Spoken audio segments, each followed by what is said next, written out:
जय हिंद। आज के আমরা পড়ব সেল অফ গুডস অ্যাক্টের সেকশন 23।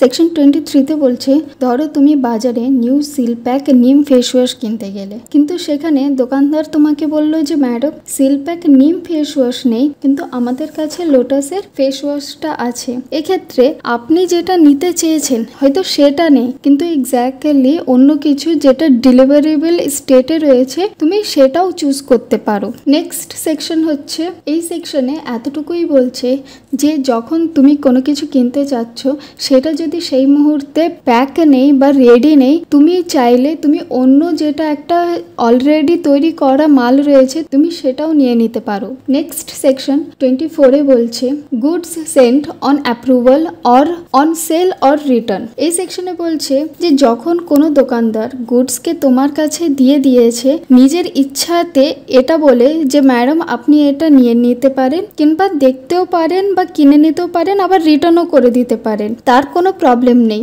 এরকম অনেক সময় হয় যে আমাদের চেনাশোনা কোনো দোকান থাকে, তাদেরকে আমরা গিয়ে একসাথে অনেকগুলো শাড়ি নিয়ে নিই, আর তারা নিজেরাই বলে যে বাড়ি গিয়ে পিসি, জেঠিমা, মাসি সবাইকে গিয়ে দেখাতে, যদি পছন্দ হবে নেবে, যদি পছন্দ না হবে তাহলে নেবে না। এই ক্ষেত্রে কি হচ্ছে, গুডস আগেই ডেলিভারি হয়ে যাচ্ছে আর অ্যাপ্রুভাল পরে হচ্ছে। এবার দেখা যাচ্ছে আমি 7খানা শাড়ি নিয়ে গেলাম, আর তার মধ্যে 4টে শাড়ি আমি কিনলাম আর 3টে শাড়ি আমি 2 দিন পরে রিটার্ন করে দিলাম। তাহলে শুধু ওই 4টে শাড়িরই টাকা আমি দোকানদারকে দেব এবং দোকানদারও সেটা মেনে নেবে, আর 4টে শাড়িরই টাকা নেবে, 3টে শাড়ির টাকা সে নেবে না, কারণ এখানে সেলার এবং বায়ারের দুজনারই অ্যাকসেপ্টেন্স আছে। এবার যদি দোকানদার আমাকে 7 দিনের টাইম দিল শাড়ি রিটার্ন করার জন্য, যদি পছন্দ না হয়, আমি 7 দিনের আগেই জানিয়ে দিলাম যে সব পছন্দ হয়েছে, তাহলে এটা ফুলফিল হয়েছে। কিন্তু যদি এরকম হয় যে দোকানদার রিটার্ন করার কোনো টাইম দিল না, আর আমি 14 দিন নিজের কাছে শাড়িগুলোকে রেখে দিলাম এবং নিজের কোনো ওপিনিয়ন জানালাম না যে শাড়িগুলো অ্যাপ্রুভাল কি রিজেক্টেড করেছি, কি শাড়িগুলো আমি নিয়েছি বা রিজেক্ট করছি, সেই ক্ষেত্রে দোকানদার আর শাড়িগুলো রিটার্ন নেবে না, কারণ রিজনেবলের টাইমের ছাড়া অনেক দিন হয়ে গেছে। এবার আসি সেকশন 25-এ, reservations of right of disposal. এই সেকশনটা দেখতে অনেক বড় লাগছে, কিন্তু এটাতে বোঝার মতন কিছুই নেই, অল্প একটু বলি। সেকশন 25-এ যেখানে আমরা আমাদের রাইটকে হোল্ড করছি, ধরো আমি কোনো দোকানে গেছি আর দোকানদারকে শাড়ি দেখাতে বললাম, এবার আমি বললাম যে আমি পরে ঘুরে এসে বলছি।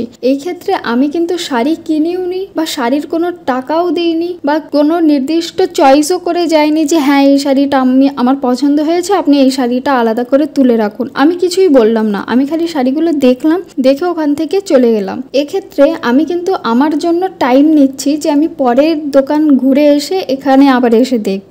এবার যদি আমি পরে এসে সেই শাড়িটা চাই, তাহলে দোকানদার কোনোভাবে বাধ্য থাকবে না সেই শাড়িটা বিক্রি করার জন্য। ও তখন এটাও আমাকে বলতেই পারে যে শাড়িটা বিক্রি হয়ে গেছে বা শাড়িটার দাম এখন 100 টাকা বেশি। নেক্সট সেকশন আসছি, সেকশন 26-এ, risk prima facie passes with property. এই সেকশনে বলছে মোট কথা যে যখন কোনো জিনিস বিক্রি হয়ে গেছে সেই জিনিসের দায়িত্ব মালিকের, দোকানদারের না।